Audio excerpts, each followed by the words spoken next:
everyone, it's Matt here. Welcome back to another episode of Savant's Tech Talk. Today we're going to talk about Rust Analyzer architecture.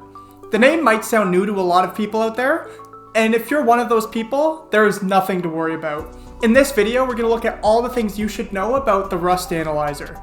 We'll start with the basics of Rust Analyzer, and then we'll move into the architecture and see it more in depth. As always, if you have any questions as you watch this video, feel free to leave them in the comments down below.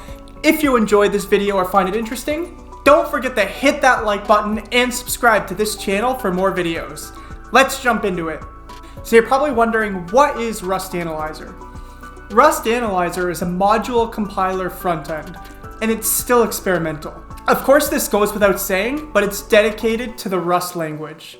If you're using the Rust language and you need a great integrated development environment that can analyze the code and point out all the things you need, you can use the Rust Analyzer. It's the best tool you can use to analyze the Rust language. Let's talk about the new high-level architecture. There are various parts of the architecture that we will discuss, starting with the basics. The Rust Analyzer architecture. If you see it from the top view, it's a simple tool that will analyze all the source code. Of course, the source code written is in the Rust language. When the code is written, the architecture will first analyze the code and accept the input code. When the code is accepted as an input, it will produce a semantic model of the code. Of course, the model produced is structured. So let's look at this in depth. The input source code contains pathbug, string pairs, and it might also contain a lot of information about the project structure. The information is captured in the create graph. The create graph will specify the crate. It will also store the details about the dependencies that exist between the crates. Then the analyzer will keep all the memory in the ground state. Here the input data is nothing but the source code, and this measurement is done in megabytes. Now let's look at the structured semantic model. Now you might have noticed that we use the term structured semantic model. This is nothing but object-oriented representation. It's all about the object-oriented representation of modules, functions, and types in a particular way. If all the things are repeated properly, it's called the structured semantic model. There are many factors that are being considered here. Once the source code is checked and the representation is resolved, all the references are bounded to the declaration. This is known as derived state. Now let's look at the client input. Any client can quickly submit the data, and they will get the fresh code model where changes are made. The engine can then update the modifications on demand. This is where the performance comes into the picture. The performance is the most important part here. Here, the underlying engine ensures that the model is computed lazily. Lazily means that the model is computed whenever requested. It can quickly get and update the small modifications. The time taken between the request and the final output from the analyzer will determine the performance. Now let's look at the entry points. The file at crate/rustanalyzer/src/bin/main.rs contains the entry points. These are the main functions that will spawn the LSP. Now the LSP stands for Language Server Protocol. This is the entry point, but it contains a lot of complex code. This is why there are handlers that are located in the same location in the SRC rectories. This will make sure that all the LSP are properly implemented.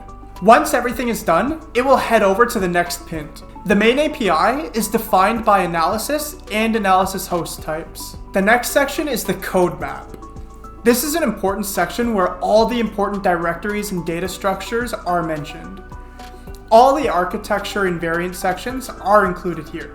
Some of the things mentioned here include the following components: Xtask, which is nothing but the build system; editors/code, which is a versus code plugin; libs/, where all the libraries are stored; and crate/, where all the crates are stored. There are many types of crates here, such as parser, syntax, base DB, etc., etc.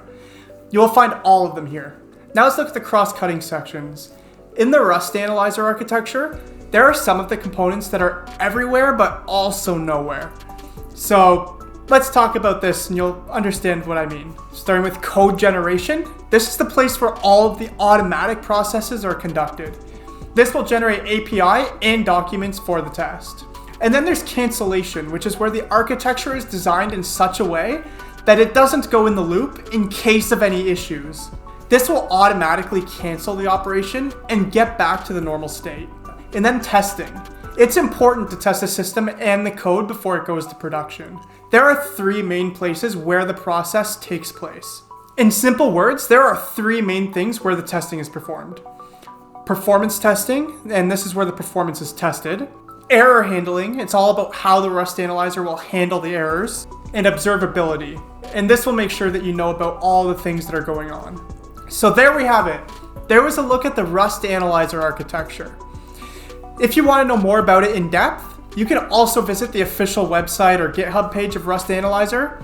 This will tell you all the things you should know about the tool, and also the Rust Analyzer is still in the experimental stage, so there might be small changes that you might see. This could also change something in the architecture as well. So you can also keep your eye on the news and updates. As always, if you still have any questions, feel free to leave them in the comments down below. If you enjoyed this video or found it interesting, don't forget to hit that like button and subscribe to this channel for more videos. Thank you for watching.